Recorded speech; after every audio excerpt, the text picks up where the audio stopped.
Hi, and welcome to the second Full Moon Film Buff special episode. This time I'm going to talk about a book, Phases of the Moon, A Cultural History of the Werewolf Film by Craig Ian Mann. I read this on Kindle. I absolutely recommend this book if you are a connoisseur of lycanthropic cinema. First up, let's do the old school book report part. The thesis of this book is one that I completely agree with. Stated plainly, the book argues that werewolf cinema is as rich and as diverse as any other subgenre of film. Werewolf movies have often been overlooked in the realm of cultural studies and academic film studies, with the focus instead being on monsters like vampires, zombies, or Frankenstein's monster. However, this book aims to change that. This is the first scholarly study dedicated to exploring the cultural significance of werewolf films. Most film historians and scholars assume that werewolf films are always metaphors for the beast within, and it's easy to see why. The werewolf is, in its most typical manifestation, a literal human with a wolf that comes out. Craig Ian Mann delves into the werewolf movies to find movies that use werewolves in different metaphorical contexts. The book also argues that werewolf films can be understood as products of their cultural moment, engaging with issues like race, class, gender, sexuality, crime, war, and any other social or political concern that you can think of. By doing so, Phases of the Moon offers a fresh perspective on the werewolf as a rich and diverse cultural metaphor. Now, the book spans from the early days of cinema to the present, delving into over 100 years of werewolf cinema. In fact, I am using the list of films in this book as one source for this project's master list of movies to watch. By examining these films, the book reveals how the portrayals of she-wolves and wolfmen have evolved as metaphors for the fears and anxieties of different cultural areas. In effect, this book is a distillation of the project that I started with this channel. Examine werewolf films in comparison to other werewolf films, looking for patterns, changes, differences, and commonalities. The book includes over 40 individual case studies breaking down individual movies. It offers a comprehensive history of the werewolf in cinema, providing valuable insights into the evolution and depictions of the mythical monsters.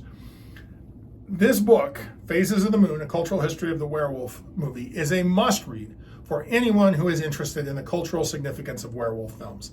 The book expands our understanding of one of the oldest mythological monsters and demonstrates that it's still relevant in contemporary popular culture. That's not to say the book is perfect. I have some specific issues with a few minor points regarding some of the author's interpretation of individual movies, characters, or cycles of films.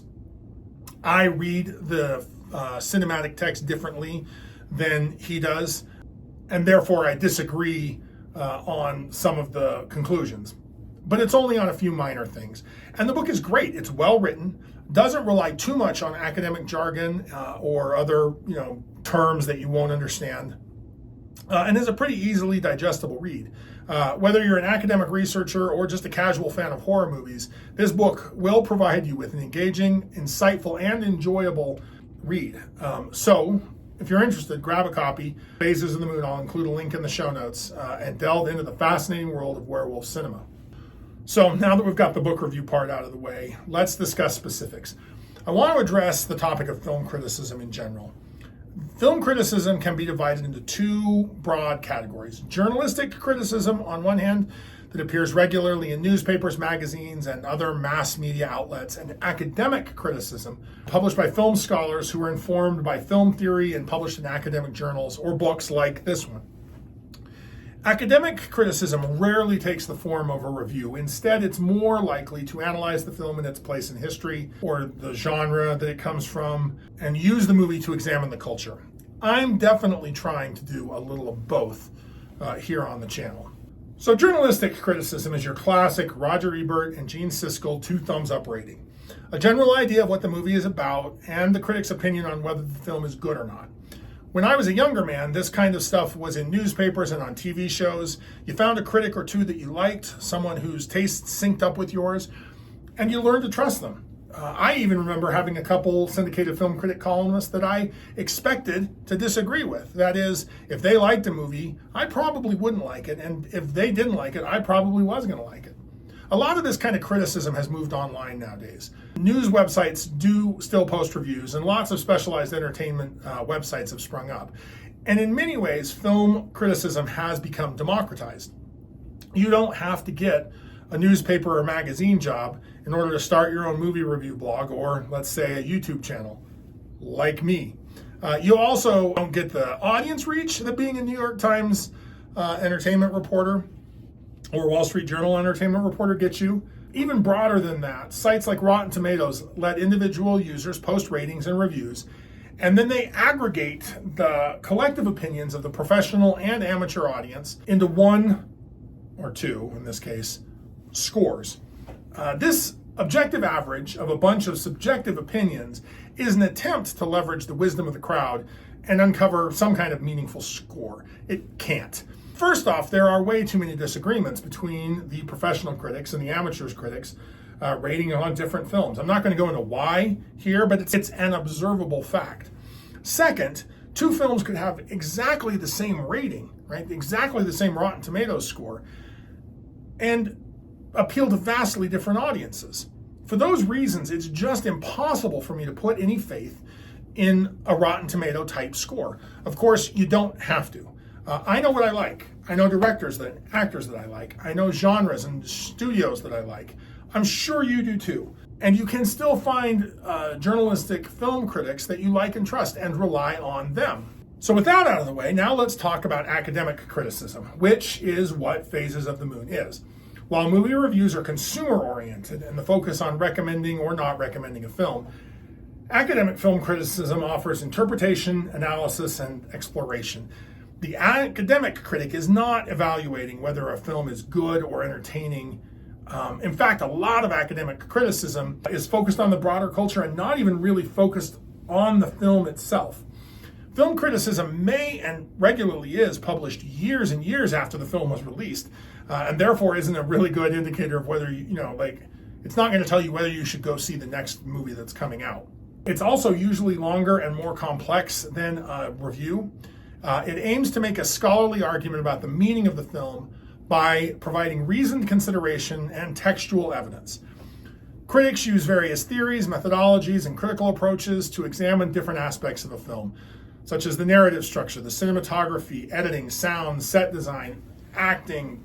Literally any element of a film can have this kind of criticism applied to it. This depth of analysis allows for a very nuanced understanding of a film's artistic, cultural, and historical elements. Film scholars use many different distinct lenses for interpreting films.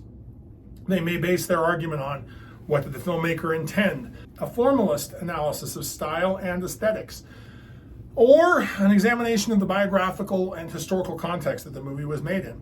They may apply post-structuralist, semiotic, psychoanalytic, or literary analysis to disconnect and dismantle the meaning of the film from what the author may have intended. Academic criticism often draws from many other academic disciplines as well, such as theater, psychology, sociology, philosophy, cultural studies, all of those. This interdisciplinary approach allows for a more comprehensive examination of the multifaceted nature of cinema. Cinema is actually an art form comprised of a lot of smaller art forms, right? It borrows from photography, it borrows from sound, it borrows from painting, it borrows from a lot of different art forms. And so critiquing a film can involve knowing a lot about all those subjects. Academic film criticism also plays a crucial role in film education. It provides tools and frameworks for teaching and learning about film. Film schools and academic institutions use these critical methods to train the next generation of filmmakers, scholars, and industry professionals. This also contributes to the preservation of film history. The research and documentation that they do on the evolution of the medium helps ensure that older and lesser known films are not forgotten, even if they're not as well known as they used to be or maybe ever were. Finally, academic criticism fosters a deeper appreciation for film as an art form. It encourages viewers to approach films with a more discerning and critical eye, enhancing their understanding and enjoyment of cinema. I absolutely love academic criticism. All that said, there are some real issues, in my humble opinion, with academic criticism. The biggest of which is simply that it's impossible to keep bias out of it.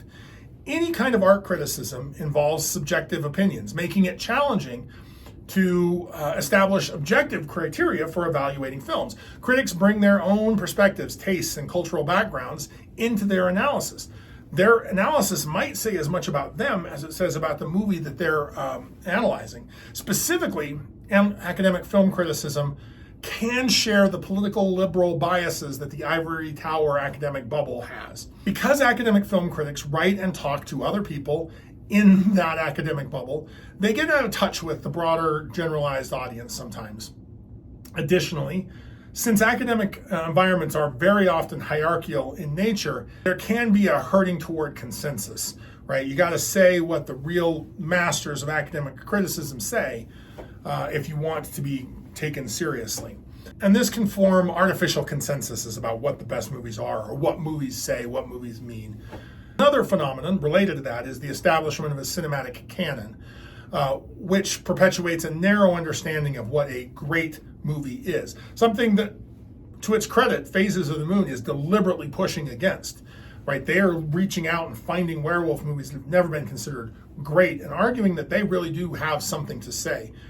This bubble atmosphere is compounded by the proliferation of various film theories and critical approaches, often employing complex and super technical jargon and concepts that can be intimidating to those who aren't actively engaged in the project of academic film criticism. And for that reason, some argue that academic film criticism makes itself irrelevant to the broader world because it's not something that people can understand.